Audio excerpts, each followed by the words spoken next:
Pingüino Multimedia, con el auspicio de Colegio Particular Novelius, lealtad, nobleza, sabiduría.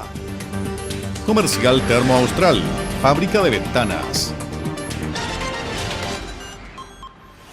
Supermercado Rofil, el más económico de la ciudad. Presentan Barómetro, un programa líder de opiniones políticas, económicas y sociales, con la conducción del periodista Juan Ignacio Ortiz. Jueves a las 22 horas en Pingüino Televisión.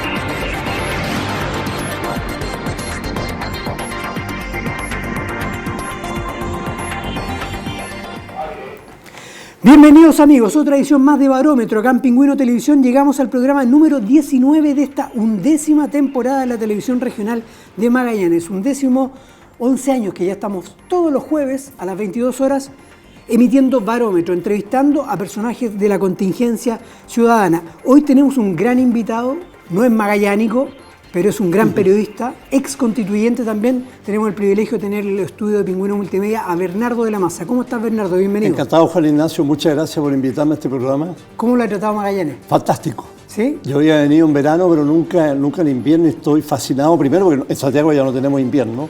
Ya. Y en la zona central del país hace tiempo. Ahora llovió un poquito, pero este invierno de ahora, con este viento, no lo sentía yo hace muchos años. Así que feliz. Y encuentro que la ciudad está muy bonita, con calles amplias, con la gente viviendo en un mundo que nos parece mentira, donde no hay rol en los autos. O sea, hay algo.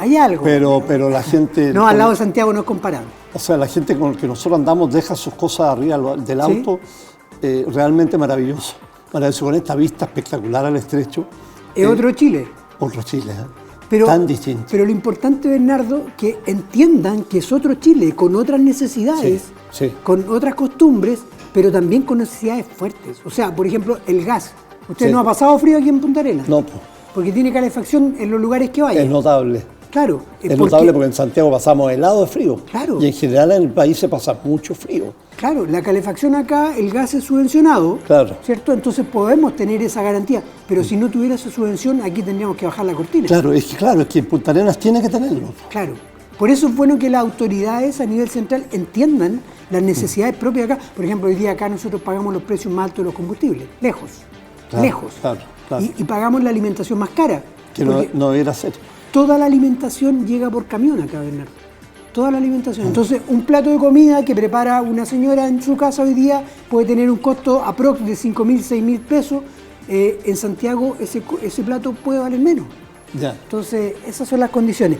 Pero bueno, lo tenemos acá y no puedo dejar de preguntarle temas periodísticos, Bernardo. Usted, una larga trayectoria, lo conocimos en Canal 13 en la década de los 80, editor del área internacional, con muy buenos compañeros que tenía en el área internacional, Sí. pero le tocó cubrir eventos a nivel periodístico muy atractivos, a nivel de guerra incluso, no muy encantadores para el mundo ni muy atractivos para algunos. Uno de ellos afectó directamente a esta región, porque fue la Guerra de las Malvinas. Sí. Y acá en Magallanes tenemos estrecho contacto con la provincia de Santa Cruz, que fue la base de las tropas argentinas. Cuéntenos esa experiencia un poco de la Guerra de las Malvinas en el año 82, hace ya 40 años. Bueno, fue tremendamente difícil porque es un país hermano.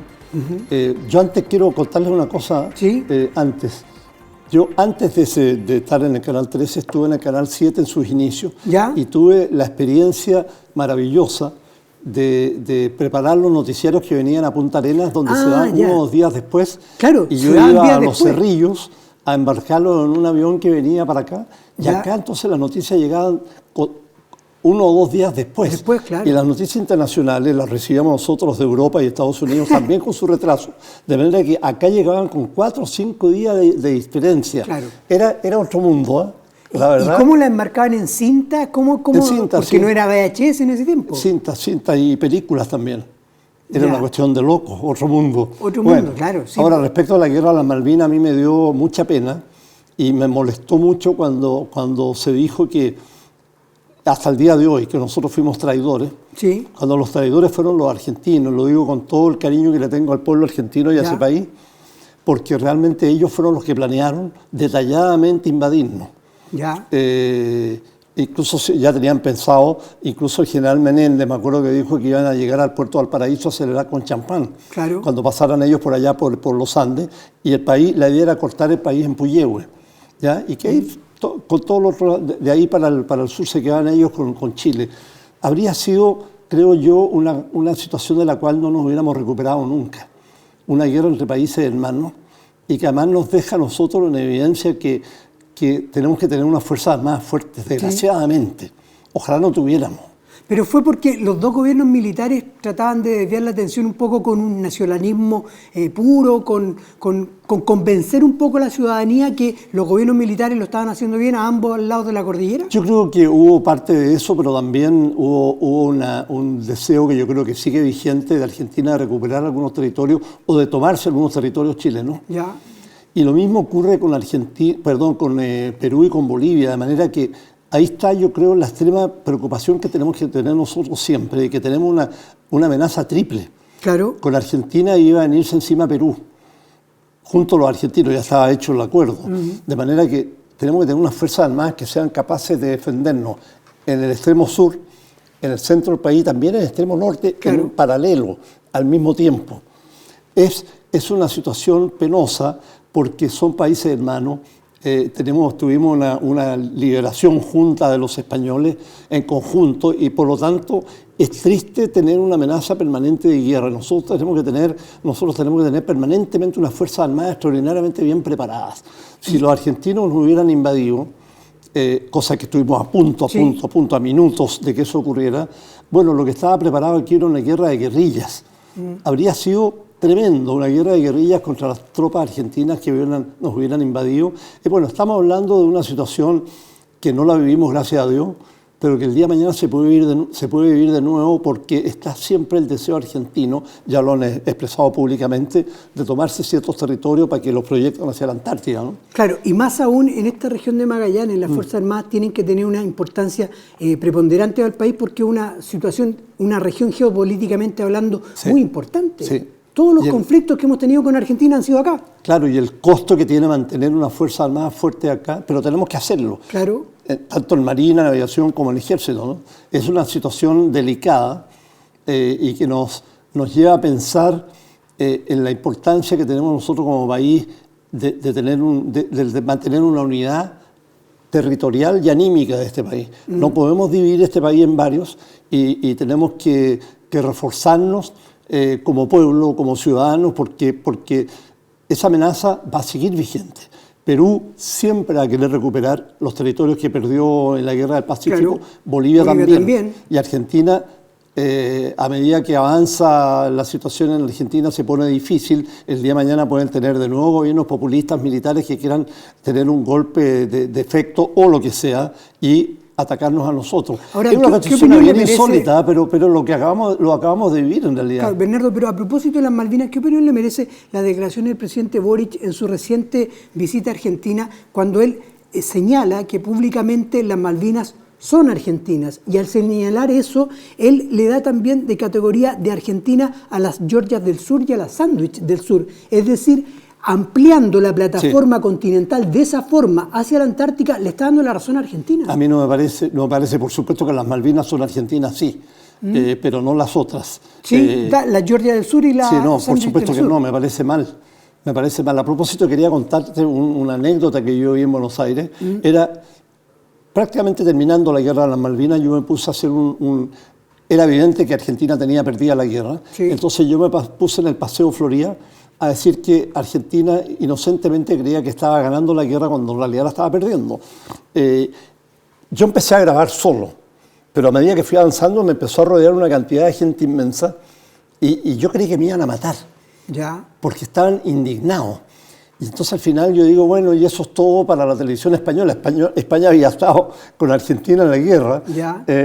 Para la televisión española, en fin, y uno dijo, no, si es chileno, y se armó un griterío, y cuando se venían encima mío, a un pobre argentino se le ocurrió decir, este señor tiene la razón, estamos perdiendo la guerra. Pero ¿cómo? Se tiraron contra él y yo con mi camarógrafo me escapé al hotel, porque si no me matan. Claro. Y efectivamente Argentina, inocentemente, estaba perdiendo la guerra, la tenía perdida. Pero estaban convenciendo a la población de que podían Tenían ganar. segura a la población de que estaban ganando la guerra. Estos a 1 o 2 días de la rendición argentina.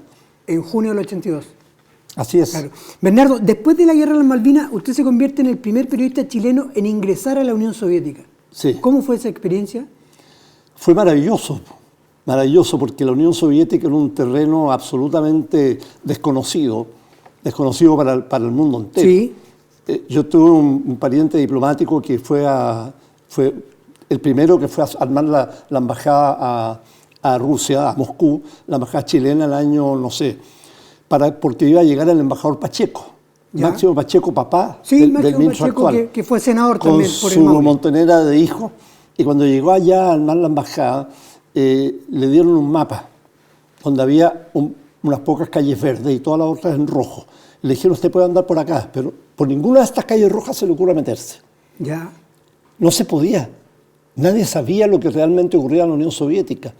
Ese inmenso territorio que lejos era el más grande del mundo.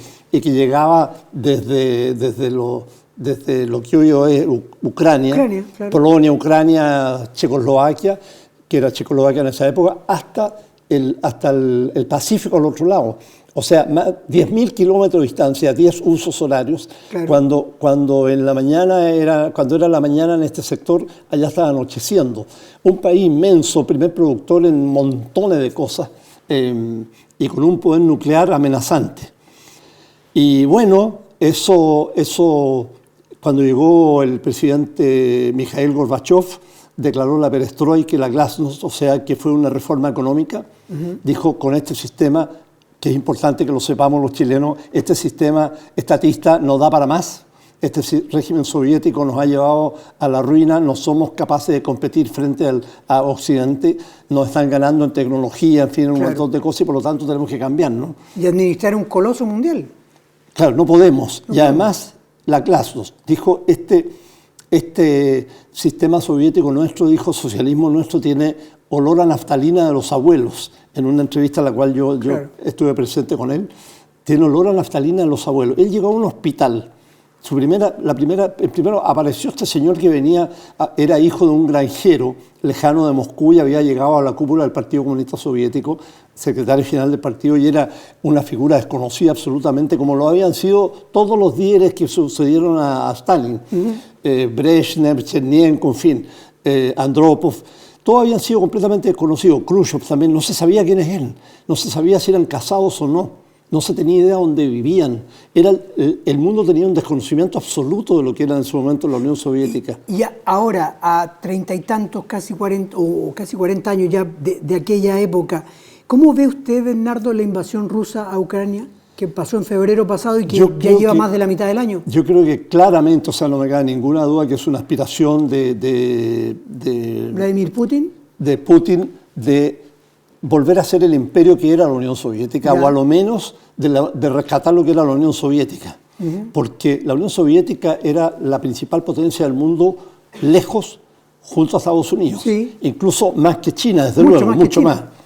Entonces él quiere rescatar eso. Inicialmente está atacando Ucrania, después podría atacar los países bálticos, o sea, Letonia, Estonia, Lituania, y hasta Polonia y la República Checa. Bulgaria, en fin, eso está a un paso si es que conquista Ucrania. Es un acto de agresión brutal que viola todas las reglas de la guerra que están firmadas por todo el mundo, y que, bueno, lo bueno que ha tenido es que ha unido a Europa como nunca antes. Acabo de leer un artículo en el sentido que Europa ya se está preparando para pasar el invierno que viene con frío, y los europeos saben de sufrimiento y están dispuestos a sufrirlo con tal de que no tener a los rusos ahí al lado, en la frontera de Ucrania, ¿no? Estuve también en Alemania Oriental, donde estuvo nuestra expresidenta Bachelet, y era un desastre. A propósito, la Rusia que yo conocí, yo logré llegar ahí. Esta historia es curiosa, ¿eh? Logré llegar a Moscú, convirtiéndome en el primer periodista chileno en ingresar a ese mundo tan desconocido, gracias a un chileno que yo me hice amigo de él, no era dirigente, pero era del Partido Comunista, Varas, se me olvidó el nombre, Augusto Varas, ¿Ya? que era locutor de la radio Moscú. Lo llamé a él y me dijo, voy a hacer lo posible porque te dejen entrar, pero es casi imposible. Bueno, finalmente logramos que nos consiguiera la visa y llegamos allá y nos encontramos que en este país que estaba recién saliendo. Entrevisté, por ejemplo, a una chica en el Paseo Arbat en Moscú, que es un clásico en Moscú, y le dije, bueno, ¿y qué tal? ¿Cómo están ustedes? Bien, ¿y cómo se sienten en esta, con la Glasnost, que era la apertura al mundo y la apertura informativa? Me dijo, te lo voy a resumir de una forma. Hace un año, si tú me hubieras hecho esta pregunta, aquí estarías preso. Y yo también. Claro. Entonces yo me quedé helado, o sea, era una situación extraordinariamente Estaba compleja. comenzando la apertura. Así es. Estaba Y ya muy pronto cayó la Unión Soviética, cayó el bloque, se cayó el muro, el muro, ¿no? Claro. El muro de Berlín Y ahí, siguiendo un poco el recorrido periodístico de Bernardo Lamasza, nos encontramos que cambio de gobierno en el país y asume como director de prensa de TVN. Sí. Y la imagen, Bernardo, que uno se imagina ahí, Bernardo de Lamasza, de Canal 13 a TVN, uno lo sitúa quizás pensando en que, claro, el periodista tiene que mantener una objetividad, el periodista puede tener su pensamiento político, obviamente, como cualquiera, pero uno piensa que Bernardo de Lamasza se acerca a la Concertación en un pensamiento político. ¿No fue así? Puede haber sido un pensamiento Bernardo de político, Lamasza pero solamente... yo no fui designado por eso. ¿Ya? Yo siempre fui un periodista independiente y cuando ingresé por primera vez a Televisión Nacional, cuando Televisión Nacional era una casona vieja en la avenida San Martín, en junio de 1969. Claro, gobierno de Frei Padre. Durante Frei Padre, claro, Sí. Él creó Televisión Nacional. Yo me fui con la exclusiva condición de que nos mantuviéramos independientes del gobierno. ¿Ya? Luego llegaron a la Unidad Popular y así fue. Los primeros meses de Televisión Nacional con un éxito tremendo, independiente del gobierno, tanto que los periodistas nos dábamos el lujo de criticar al gobierno. Y cuando llamó en una oportunidad, llamó el ministro del Interior, Patricio Roja, a quejarse. ¿Ya? El periodista que le dio alguna razón y ya cuando se molestó le cortó el teléfono. El ministro Patricio Roja fue donde el presidente Frei y le dijo, miren lo que me ha ocurrido, no podemos aceptar esto en un órgano del gobierno. Y el presidente Frei le dijo, si creamos Televisión Nacional, es para que tenga independencia, así que yo no puedo intervenir en su línea. Cuando llegó el año 90, el año 90, asumió como director de Televisión Nacional Jorge Navarrete y yo le dije lo mismo. ¿ya? Si vamos a tener la verdadera independencia, con la que yo soñaba siempre, un canal estatal independiente, público pero no dependiente del gobierno, me dijo así va a ser. Efectivamente, entonces yo asumí encantado esta dirección de prensa con mucho ánimo, con mucho entusiasmo en un canal quebrado, porque Televisión Nacional lo entregó la dictadura completamente quebrado, con unas deudas monumentales y con unos acuerdos publicitarios que tú vas a entender perfectamente bien, arreglos publicitarios que eran una vergüenza. Claro. Por ejemplo, con bancos, acuerdos por ejemplo, ¿no? De pasar aviso en la programación principal, en los noticiarios, en la programación principal, por unos precios irrisorios. Claramente eran unos acuerdos que no se podían aceptar y que habían sido acordados para quebrar Televisión Nacional, que estaba ya prácticamente quebrado porque estaba lleno de deudas. Así que fue una situación muy complicada la que vivió Jorge Navarrete y él habló con todas estas personas que tenían acuerdos comerciales y les dijo, si ustedes no aceptan que cesemos estos acuerdos comerciales, yo los voy a denunciar de lo que está Bernardo, ocurriendo. y en esos años como director de prensa de TVN, el restablecimiento de la democracia en el país, primer gobierno de Patricio Aylwin, posteriormente el segundo gobierno de la Concertación con Eduardo Frei Ruiz Tagle, usted comienza a visualizar como periodista que el país verdaderamente se estaba poniendo de pie, porque hay muchas generaciones nuevas que no entienden de repente lo que uno dice. Yo estoy cerca de los 50, pero a fines de los 80 teníamos más del 40% de la población en nivel de pobreza. Y desde el año 94 a la fecha que no teníamos la inflación que tenemos hoy día. Entonces, esos años 90 o esos años 2000, con un conglomerado político como la Concertación, que ha sido el más exitoso electoralmente, podemos compartir o no en la ideología, pero ha sido el más exitoso. El país creció a pasos agigantados. ¿Qué nos pasó? Yo creo absolutamente, estoy de acuerdo contigo, Juan Ignacio, el país creció de una manera extraordinaria. Creo que han sido 20 de los años más exitosos de la historia de nuestro país. 90-2010. Cambió nuestro país absolutamente. Ahora, en los últimos años de la Concertación, ya con segundo gobierno de Bachelet y primer gobierno de Piñera por ahí, la economía venía creciendo muy fuerte, dejó de crecer tan fuerte y por lo tanto empezaron a haber quejas, ya no había tantos recursos. Pero bueno, los primeros años de la Concertación fueron de un crecimiento extraordinario en todo sentido. Miles de personas pudieron acceder por primera vez a la universidad. ¿Sí? Millones de personas pudieron salir del país, tomar sus pasajes, ir a Europa o ir al Caribe, comprarse automóviles, comprarse televisores de última generación. En fin, yo creo que el país tuvo un crecimiento. Las carreteras que se hicieron. Ahora, que se esté pagando mucho, ese es otro tema. Pero las carreteras que se hicieron en el país es extraordinario. O sea, y la disminución de la pobreza, ¿no? La disminución de la pobreza. Hace 2-3 años, las Naciones Unidas catalogó a Chile como el país de mayor desarrollo humano de América Latina, lejos, considerando como entre lo que se consideran el valores de desarrollo humano, en primer lugar, la esperanza de vida, que estamos llegando ya a los 80 años, estamos juntos a países desarrollados del mundo, estamos al mismo nivel. La cantidad de gente que podía acceder a la educación secundaria y universitaria o técnica de calidad y el nivel de ingresos comparado con el Producto Interno Bruto, ¿no? Que claramente subió. Entonces yo creo que efectivamente en los últimos años ese éxito decayó, pero esto no fueron unos 30 años de porquería como se catalogaron para el estallido social y como lo vi yo que se catalogaron también sin la menor duda durante la Convención Constitucional. Había muchos que decían hemos llegado a esto porque vivimos 30 años en que el país se fue a la pobreza, en que la gente no tuvo acceso a los derechos mínimos de vivienda, etcétera, porque fue un fracaso lo que se vivió desde el 90 en adelante. Lo que no fue así, eso lo sabemos las personas que tenemos, en el caso mío más de 70, pero las personas que tienen más de 50 años lo vivieron, lo saben perfectamente bien. Hay la nana de mi casa, la nana que ha trabajado conmigo desde hace 40 años, junto a su marido, que es un empleado, un junior de un banco, de una empresa, un bufete de abogados en Santiago, tiene su casa en el campo, tiene un automóvil, tiene sus 3 niñitas en la universidad. Claro. A ver, ¿de qué estamos hablando? O sea, todos los que podemos cercanos a los 50 o más años, somos quizás primera o máximo segunda generación que tiene acceso a la universidad. Sí. Pero antes nuestros padres, nuestros abuelos no tenían acceso a la universidad. Había solo 2 o 3 universidades y era muy difícil acceder a ellas. Y ahora cualquiera, entre comillas, entra a la universidad. Ahora, que se queden con deuda eterna, ese es otro problema. Arreglemos ese problema. Pero arreglemos el problema que hay que pagar mucho por las... Bernardo, y usted estuvo recién en la Convención Constitucional, lo puedo catalogar ya de exconstituyente. Sí. Pero el estallido social va por demandas sociales del país.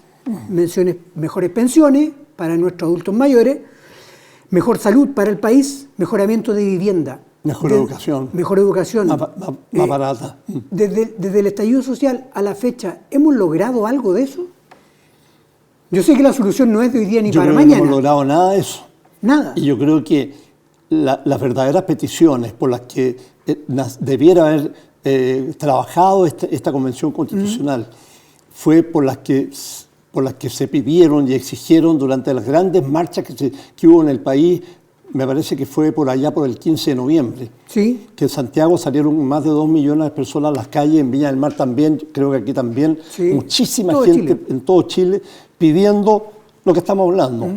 Que se terminara con las colusiones, que hay este problema de la AFP, que hubiera más justicia con las pensiones, mejor salud, menos cola, etcétera. Menos colusión. Eso es lo que pedía la gente. Y ahí, Bernardo, ¿cómo surge su incursión para postularse como constituyente? ¿Usted creyó en el proceso constituyente? Yo creí absolutamente. ¿Usted creyó en el plebiscito de entrada? Obviamente votando por el apruebo también. Absolutamente. Yo antes del estallido social, que yo creo que fue un estallido delincuencial, Creo que es inaceptable lo que se vivió ese día, cómo se quemaron los metros, las estaciones los supermercados, cómo se atacaron escuelas, iglesias, regimientos.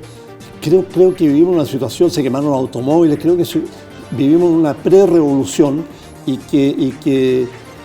pero el país no estaba por eso.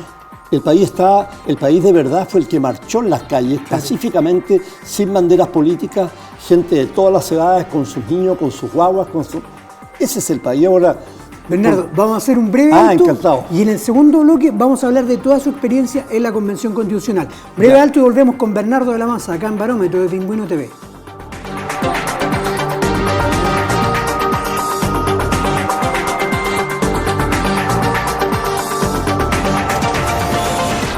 Pingüino Multimedia, con el auspicio de Colegio Particular Novelius. Lealtad, nobleza, sabiduría. Comercial Termo Austral, fábrica de ventanas. Supermercado Rofil, el más económico de la ciudad.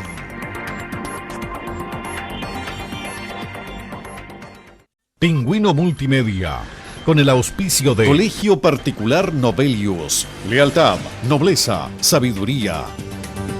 Comercial Termo Austral, fábrica de ventanas. Supermercado Rofil, el más económico de la ciudad.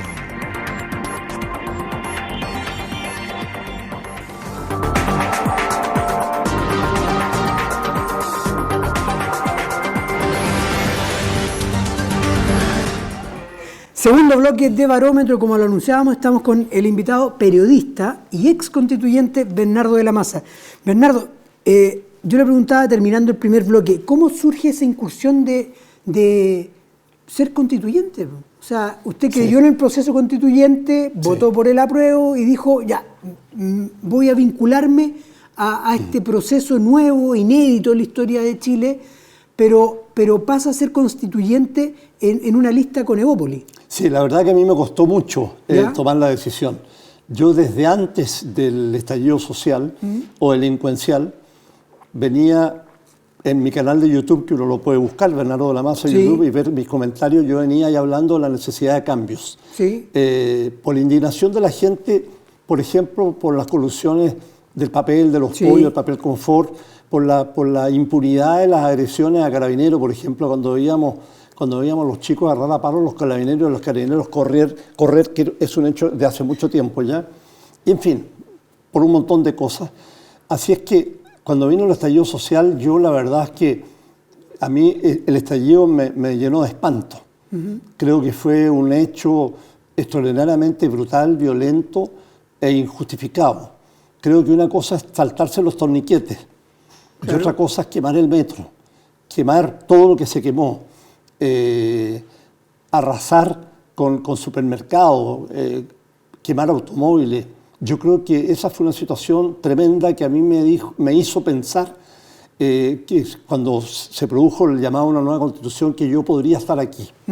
Me llamó, a propósito de los incendios y el vandalismo que para mí se ha normalizado tras el estallido social. Sí, o sea, sí. Hoy día prácticamente el vandalismo existe todos los días en Santiago y normalizado absolutamente, especialmente con menores de edad incluso. Yo entrevisté aquí en el mismo puesto que está usted a un economista argentino que se llama Martín Krause, un economista liberal argentino. Muy conocido. ¿Sí? Y me decía, Juan Ignacio, yo no entiendo qué pasó. Porque si eso hubiera pasado en Argentina, el reclamo de los argentinos y nosotros como argentinos hubiéramos tomado la determinación del vandalismo que se tomó en Chile, se quema toda Argentina. Sí. Pero nosotros nunca hemos atacado el obelisco, nunca hemos atacado nada. Nada. Claro, y es insólito que uno agarre a palos a un policía y no le pasa nada. Nada. O esto que los policías tengan que salir escapando de los jóvenes, de chiquillos chicos, de estudiantes, es una cuestión insólita. Pero bueno, entonces yo volviendo a lo que estábamos, a la pregunta, a mí se me hizo muy difícil porque estábamos en plena pandemia cuando se inició la campaña y yo como independiente me fui dando cuenta que yo no tenía posibilidad de participar. ¿Ya? Porque yo estoy operado el corazón, tengo un marcapaso, tengo ya 76 años. Y era muy difícil que yo pudiera ser elegido, prácticamente imposible. En realidad, con un hombre solitario, periodista jubilado, cuando me llamaron de Evópolis y me dijeron si yo me quería unir a ellos. Yo ¿Ya? les dije, yo no soy de Bueno, Evópolis. había parte de Evópolis que votó por el apruebo. Claro, no, sí, Evópolis estuvo por el apruebo, absolutamente. Así que a mí me pareció bien eso, pero yo... Y además usted quería una nueva constitución. Claro. ¿Ya? Entonces les dije, yo encantado, pero yo soy independiente. Claro. Y yo no voy a votar como votan ustedes, si coincidimos macanudo, pero si no coincidimos no quiero que me pongan mala cara. Absolutamente, Bernardo, ten esa garantía. Así que me uní a ellos, ¿Ya? en mi calidad de independiente. Fui elegido en un distrito muy complicado, que es el distrito 8 de Santiago. Uno de los más poblados de Santiago. Tiene 1.700.000 habitantes, es prácticamente una ciudad, Claro. donde hay desde gente que está comiendo todavía en ollas comunes o hasta hace muy poco, hasta un sector pequeño, chicureo, que es de clase top, a veces sí. uno extra large, Sí. por decirlo de alguna manera. Pero en general es gente complicada, y hay gente que recibe agua todos los días en camiones de aljibe, hay gente que vive con problemas de pobreza todavía, donde ahora hay una violencia impresionante. Pero bueno, el asunto es que salí elegido todavía no sé cómo, y asumí O sea, con la gran... segunda mayoría, estuvo entre las mayorías... Sí, Stingo fue el número 1 ahí. Sí, pero sí, usted sí, no sacó fue buena la votación, segunda sacó mayoría, más sí. del 6% sacó usted. ¿cuánto? Más del 6%. No sé, me estoy enterando recién. Sí. No sé. Sí. No sé, pero fui elegido por una cantidad de votos importante, 28.000 votos, algo Sí, así. 38.000 creo que sacó. No, 30 creo que un poco menos, pero ¿Ya? igual, muchos votos. Sí.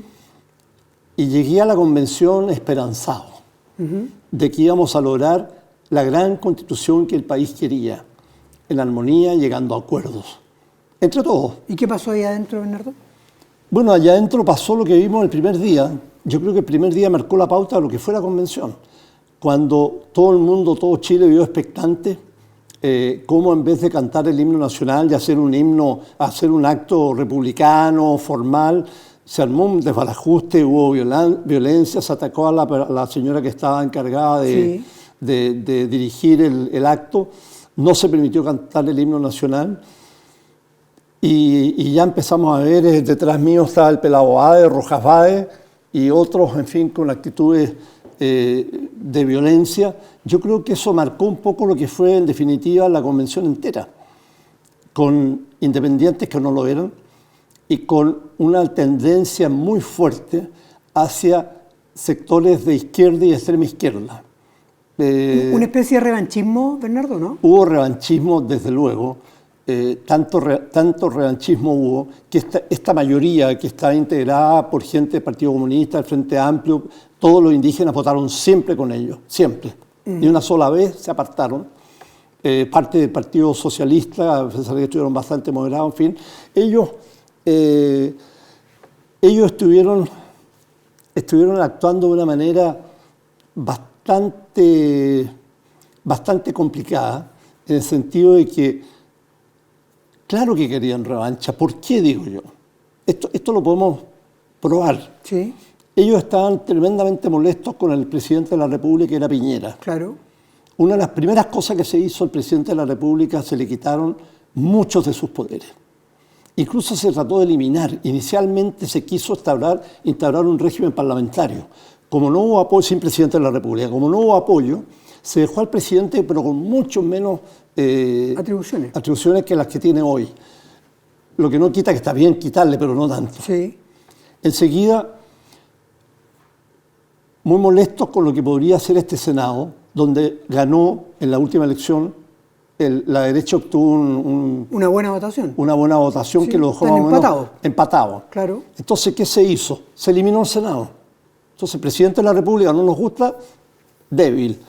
Senado no nos gusta, fuera, se eliminó.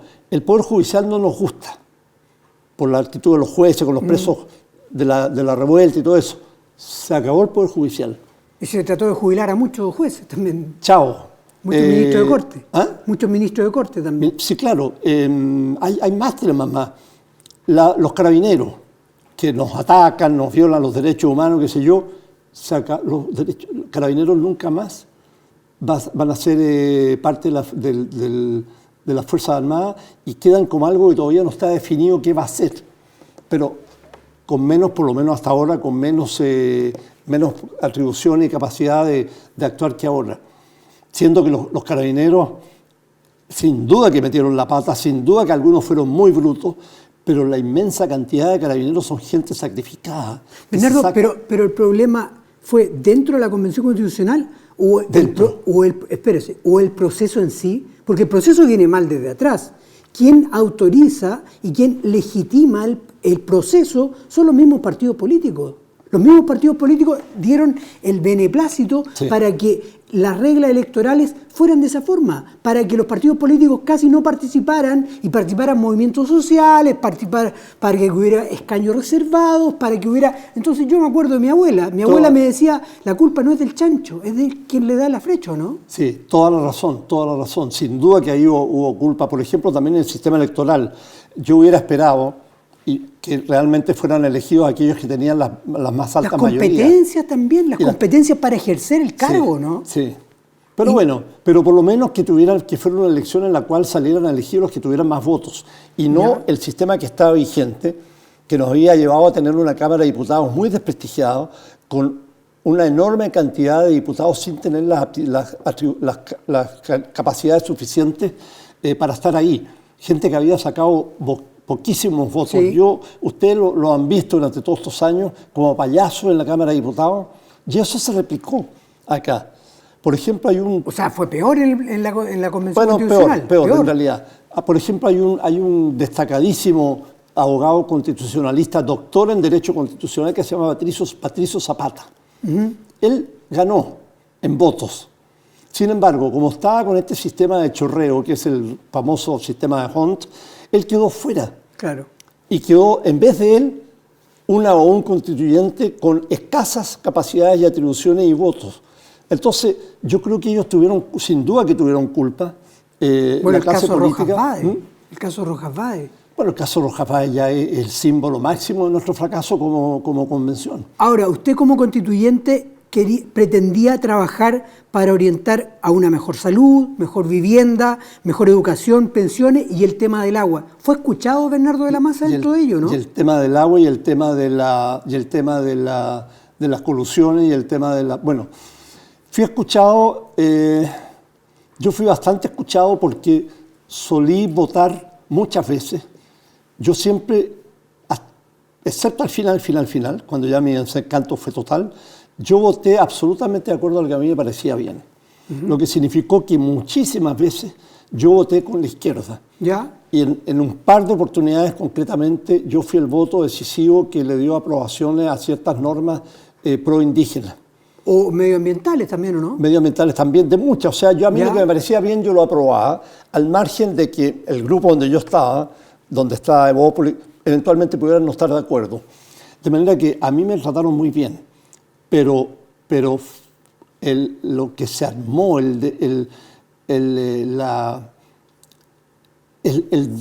cómo se trató de mal a todo el resto de la gente que estaba ahí, que pensaba de manera distinta, que desgraciadamente era una minoría.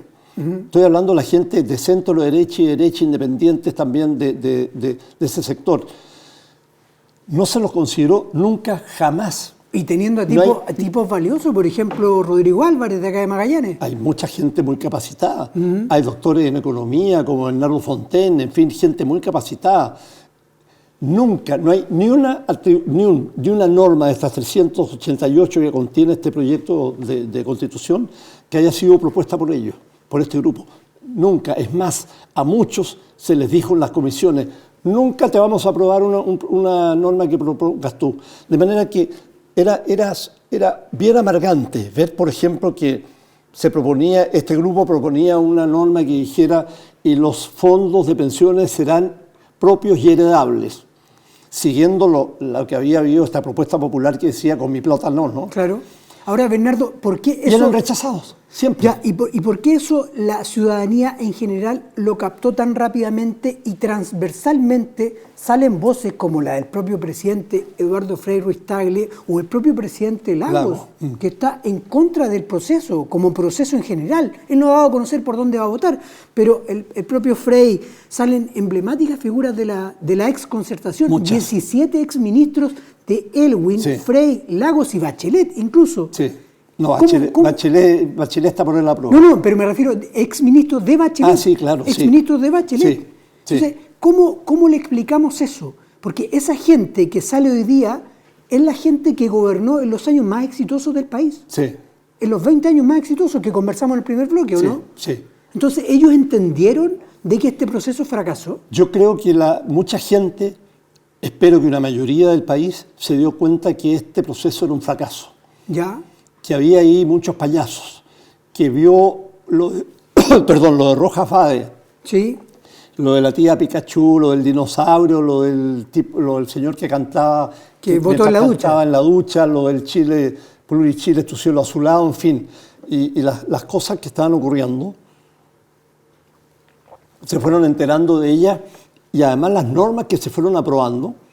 Esto de un Plurichile es una cuestión muy brutal. Esto de dividir al país en 11 territorios autónomos son cambios muy radicales. Muchas veces se habló de una refundación. Exigían a gritos, vamos a refundar el país. Lo refundaron de verdad, lo van a refundar si es que se aprueba esta constitución. Claro. Entonces toda esta gente, estos ministros, incluso el presidente Lagos, dijeron no, o sea, por ningún motivo podemos aceptar esto. Él habla de una constitución partisana. El propio presidente Boris dijo, no queremos una constitución partisana, pero es partisana. La eliminación del Senado, Bernardo, es una tradición republicana del Senado. El Senado nace con el país. Más de 200 años. El Senado nace con el país. El Senado en Roma, ¿qué era lo más importante que había, no? Sí. O sea, y la eliminación del Senado, pero no lo entienden las nuevas generaciones. ¿Qué pasa con eso? ¿Qué se pretende hacer con esa eliminación? Yo creo que la idea es, creo yo, no me consta, pero en la mente de quienes idearon esto, es no tener este Senado que va a ir contra ellos. Por el empate porque que hay. tiene fuerzas parejas. ¿Ya? Entonces, o sea, si la izquierda tuviera mayoría en el Senado, lo yo hubieran creo dejado. que no lo hubieran, estoy convencido que no lo hubieran eliminado. Ya. Es mi idea, Claro. no lo puedo afirmar, pero estoy seguro, entre comillas, yo mismo, no lo hubieran eliminado jamás porque no les convenía.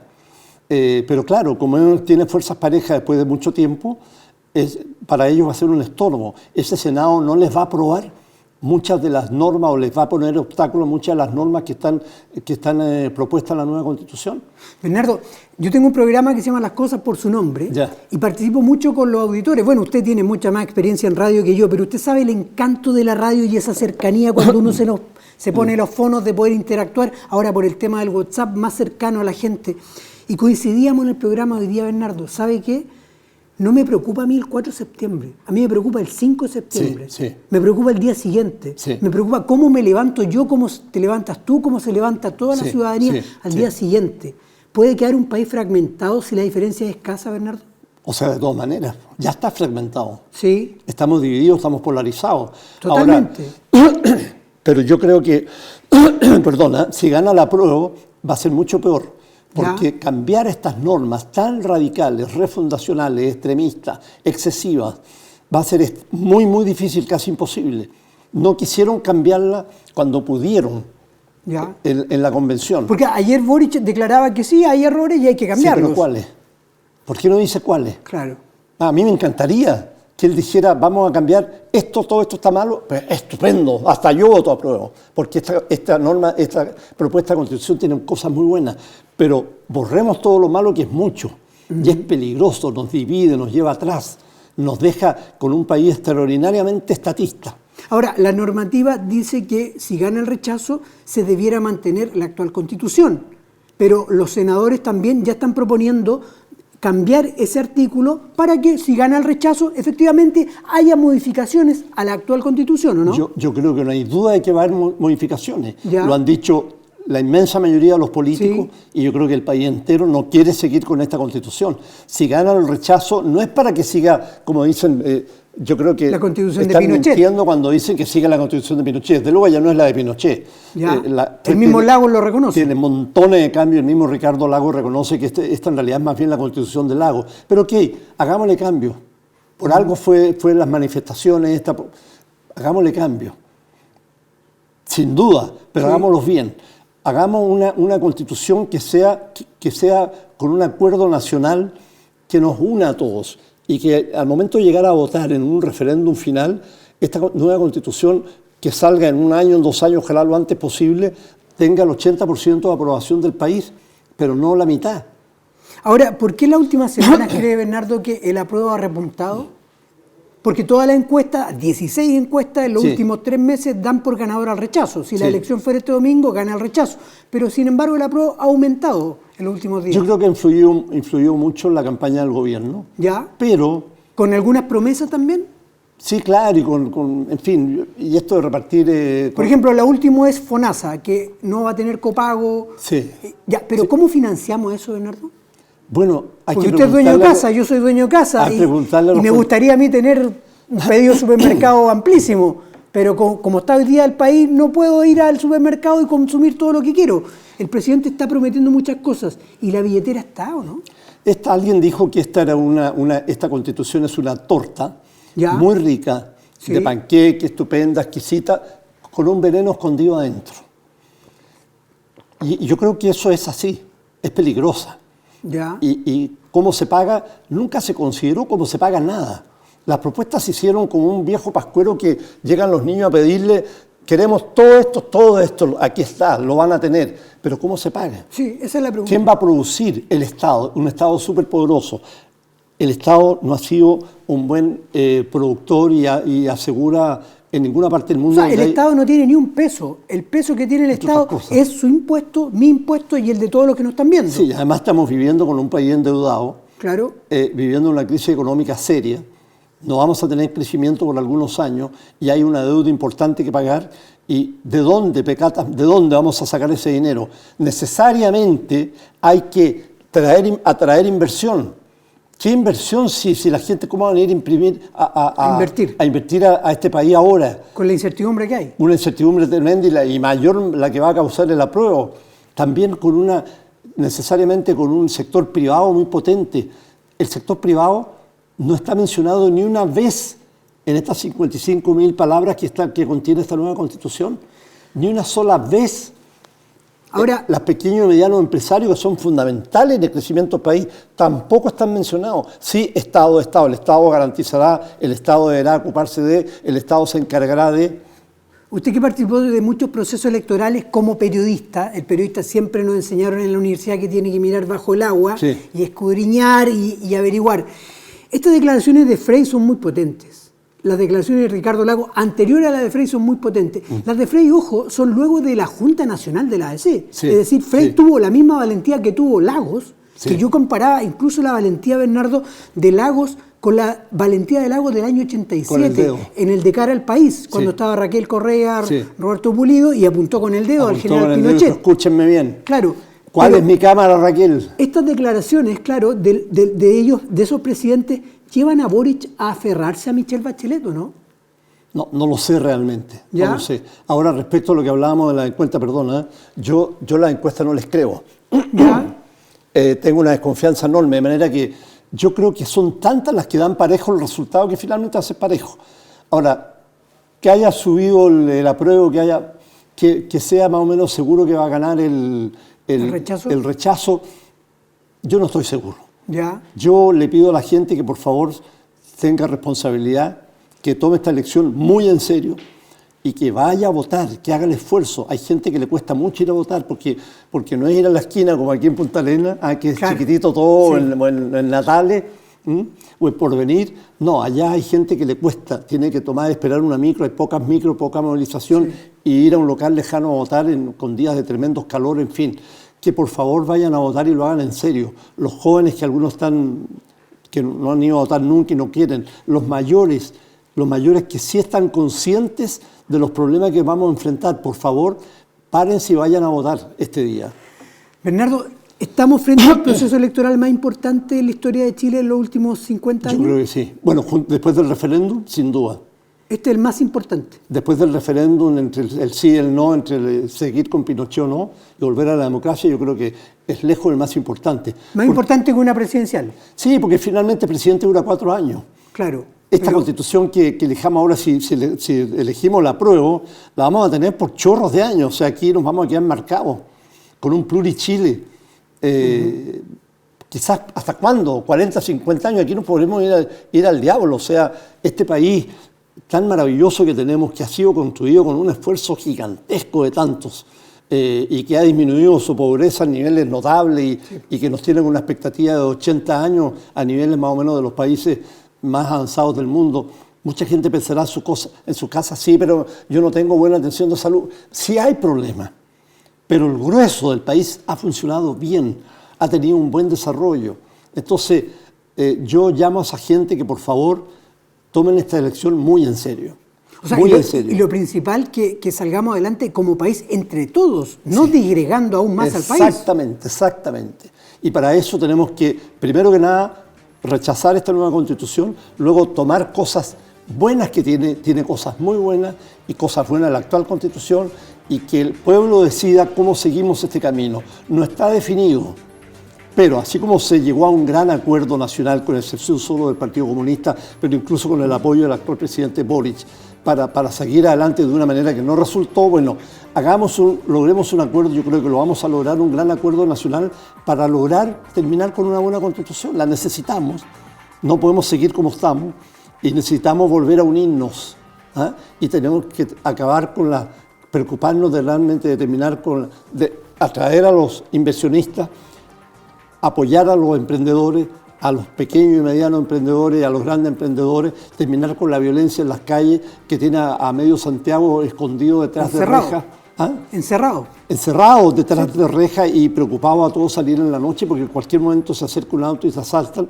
Estamos viviendo, y además con un problema de inmigración serio, extraordinariamente serio en el norte e incluso en el resto del país, con un montón de inmigrantes que muchos son maravillosos.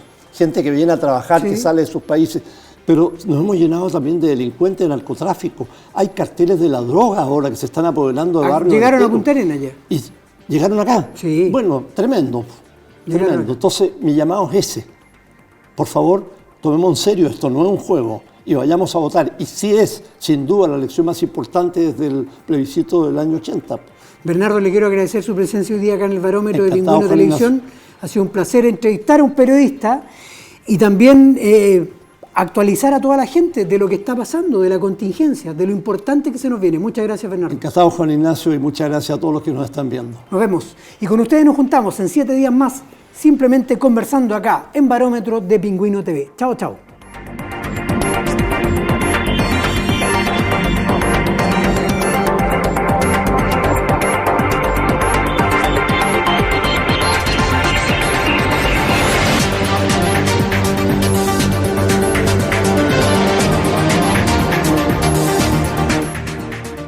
Pingüino Multimedia, con el auspicio de Colegio Particular Novelius. Lealtad, nobleza, sabiduría.